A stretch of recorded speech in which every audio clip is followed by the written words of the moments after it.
It is like full bloom scrolling right now. Everything from garden cleanups to This might get a little controversial. Oh, are we going spicy? Maybe they were just novelty and you weren't meant to plant them. Novelty seeds. Maybe it was like Pokemon cards. Yeah. You're just supposed to collect them and be like, oh, I got a skirt. Yeah. It's not like big seed are out there. Like, oh man, big seed robbed me again. The Helpful Gardeners, the podcast that digs into the buzziest plant trends and news you need to know, regardless of your growing zone. Colin is a skilled horticulturist with decades of growing experience across Canada. Brandi is the greenest of green thumbs with a love of asking questions. Welcome to our Garden Nook. So that was a bit of a doozy of a long weekend, hey?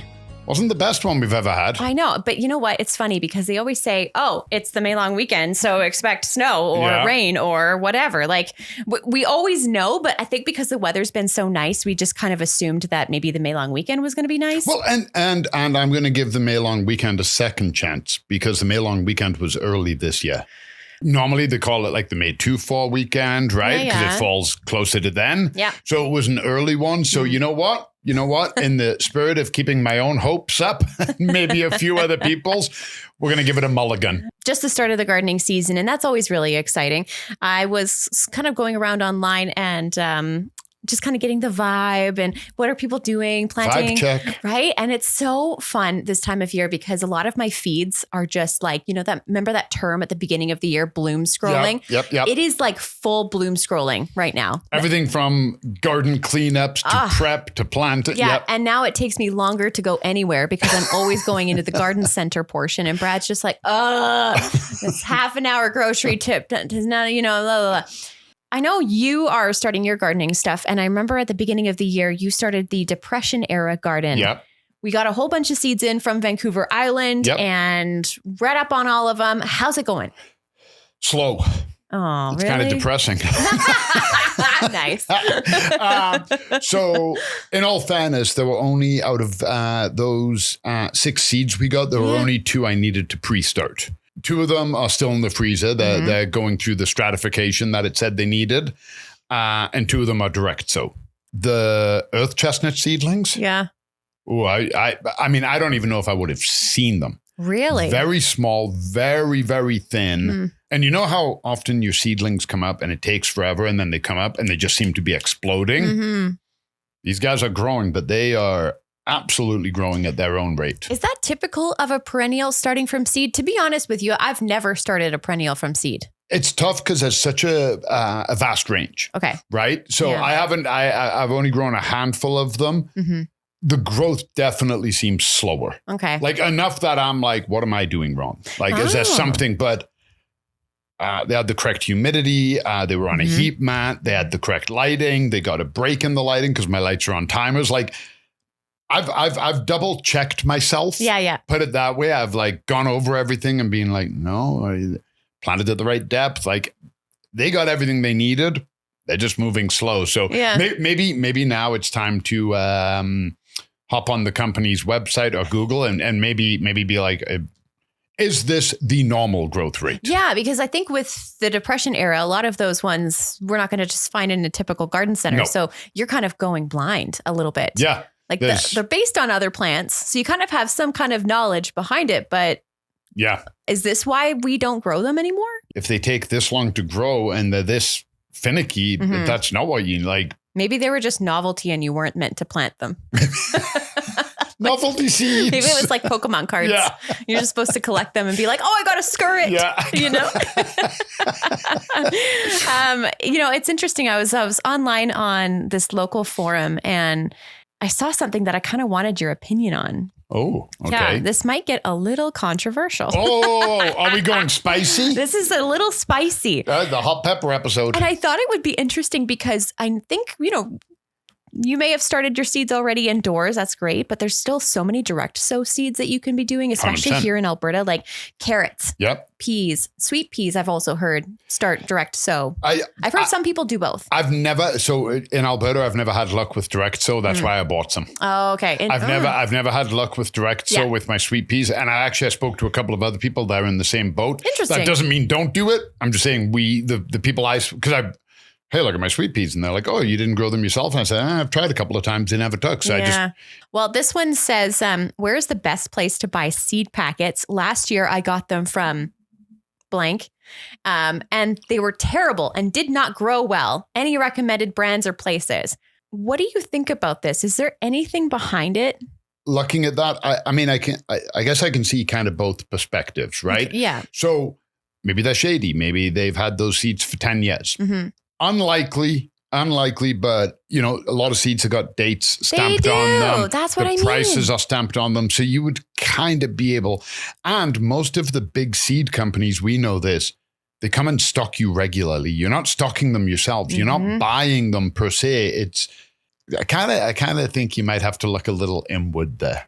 Well, I think it's just to write off, one brand completely because of the experience of seed packets. Yep. Like, it's almost like with Brad, my husband's a mechanic and he gets that all the time. There's a bad rap for mechanics, right? Yep. Somebody will have one bad experience and they'll write off the entire shop. Yep. No matter if there's other people who come in to work there. They'll write off the entire trade. All mechanics are crooks. Yes, exactly. Yep. So I kind of felt like, well, that's kind of an unfair perspective. I bought them from this place, so I'm never going to buy them from here again. And here's the other test I would have to say, right? Did you buy exactly one pack of seeds? Yeah. Okay. You bought one pack, one type, not a mixed wildflower blend. You bought a pack of Roma tomatoes. Mm-hmm. You planted, they didn't grow. Yes, it could be that pack of seeds. Maybe it got too hot. Maybe it actually got wet at some point. Maybe the seeds weren't viable, whatever. There are a number of things that could have happened where they weren't viable. Very frustrating, I know, but I don't think you write off the brand or the store.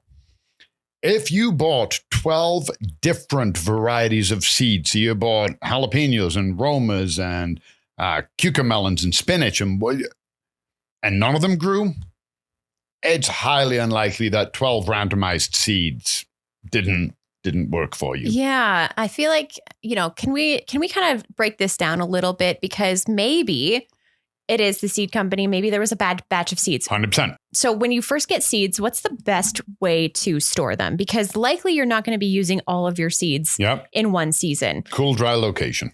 Like, how there's like seed books now? Yeah. So you can put them in like kind of like trading cards. Yeah. And you just pop them in a book and then you keep them for next year. That would be okay?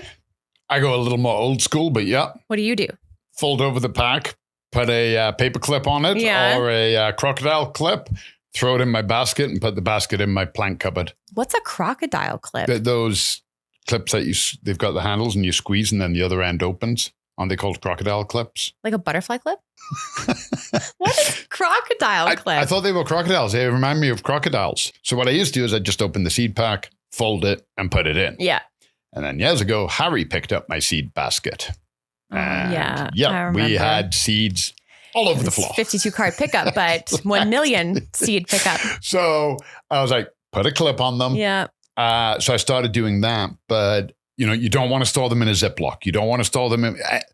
You actually want airflow around them because you want them to stay cool and dry. You put them in a Ziploc. If there's any humidity, you've just created a greenhouse. You're kidding. Yep. I've never known that. Yep. So, I used to put mine into a sandwich bag all the time. Nope. If it's completely dry, bone dry, you're probably okay. But if there is any moisture at all, you've potentially started a not great environment to store seeds. You've created an environment to grow seeds. Mm-hmm. I think reading the seed packet is always really important. I feel like whenever we start seeds, we all just assume that all seeds are the same. I think even within varieties, you can get differences in how you plant 100%. them. Which they think, I have like 10 different types of tomatoes. They're all grown the exact same. And then, you go online, YouTube or whatever, and how to plant a seed. And they're all kind of done the exact same way. But there's... It's like a language for each individual plant. You have your heat lovers, and I always go to these two because everybody knows them, the tomatoes and the peppers. Mm-hmm. For years, I grew tomatoes and peppers, no heat mat. And I just figured, this is what I got. And somebody one day was like, use a heat mat. Mm-hmm. And I would get, I don't know, 20, 30% germination. I used a heat mat, and literally the next time I grew tomatoes, I was up to 90% germination. Okay. Yeah. So do you have the right conditions? Yeah. The soil you're using too many times. And I literally spoke to somebody already this year. It was, I don't know, a month and a half ago, 2 months ago. They were in buying seeds and they were looking at topsoil to start their seeds. Okay. And I was like, oh, can I help you? And they said, yeah, I'm starting my seeds. And which is the best one? And I was like, not that. Like that. And I took them and we got them a soil. And I explained what we were looking for. They were like, oh, I didn't know that. And they left with 2 bags of seed starting. Mm-hmm. The medium you're growing it in, the depth, how's your light conditions, moisture. So many people, I've convinced so many people now, before your seeds germinate, spray bottle. Oh, okay. Spray bottle water. So constant moisture. I feel like if you are flooding it, then that displaces the seed, hey? It absolutely can, especially in those, and especially a lot of the soils are very dry. Mm-hmm. They're hydrophobic. Okay, that's great for all of the plants that we're starting indoors, but what about the plants that we're starting outdoors? Same thing. Everything. Same thing. Spray bottle the garden bed? No, normally you don't because your garden bed isn't going to be hydrophobic. Do you need a heat mat for your garden bed? Do you see where I'm going with this? I understand what you're asking. I feel like there's differences. Again, read the seed pack. Yeah, okay. Right? If you are doing a direct sow, honestly, all you have to do is make sure your conditions are right. So if it's part shade, don't put it in full sun. Yeah. Good idea is you've already amended your soil, you've put your fixings in, dampen the soil, and then plant the seeds. Yeah. And then just water accordingly. Don't be watering on jet, mist, or shower setting. It's not like big seed are out there. Like, oh man, big seed robbed me again. Most of these seed companies, they're not making billions of dollars a quarter. Yeah. Okay. A lot of them got started as mom and pop shops and they built and they got seed production and whatnot. They're not coming out to scam you. They want your business next year. Exactly. They're doing everything they can. So, yeah, like when I heard that, a few years ago, Apple were deliberately forcing their older models to run slow so that people would have to upgrade their phones, you go, yeah, big tech. There's a reason why there's a stereotype there. Yeah. There's a reason why there's something applicable. In all of my years, like over 3 decades of doing this, I've never heard anybody be like, big seed. And the competition is so great too, right? Like huge. They're spending a lot of money in making sure that those seeds are going to work for gardeners. Grass seed, wildflower seed, veggie seed, perennial seed, flower seed, GMO, non-GMO, organic, heirloom. Mm-hmm. Like there is so much out there, it can be overwhelming. So I would hate to say it, but to that person, my advice gently would be like, look inward. Just first, and then just review the whole picture. Yeah. Spend some time on reflection, dude. Yeah, because I have definitely been down in the seed department, and I've heard people be like, "Well, I'm never going to do West Coast seeds," or then the other person is like, "Well, I'm never going to do Mackenzie. I'm never going to do Renee's," and it's like, but we still have all of those seed brands. The same person who says, "I'll never do West Coast," are buying 30 packs of Mackenzie. Yeah. And the same person who says, I'll never do Mackenzie, are buying 30 packs of West Coast. Yeah. So they're still selling because the exact opposite had a very different experience. Exactly. And I think tarring an entire seed company and an entire local business, putting it out on social media because you're angry. I get it. You're frustrated. I understand that. You're on a budget. Yeah. Got it. Like I'm sad for you. Yeah, no one wants to waste their time. I'm sad for you. I'm sorry it didn't work. But trashing everybody else because you're frustrated and having a bit of a temper tantrum and guilty. Look inward, Colin. Yeah, exactly. Hey, I admitted it. I said guilty. I'm just saying maybe give them a second chance. Yeah.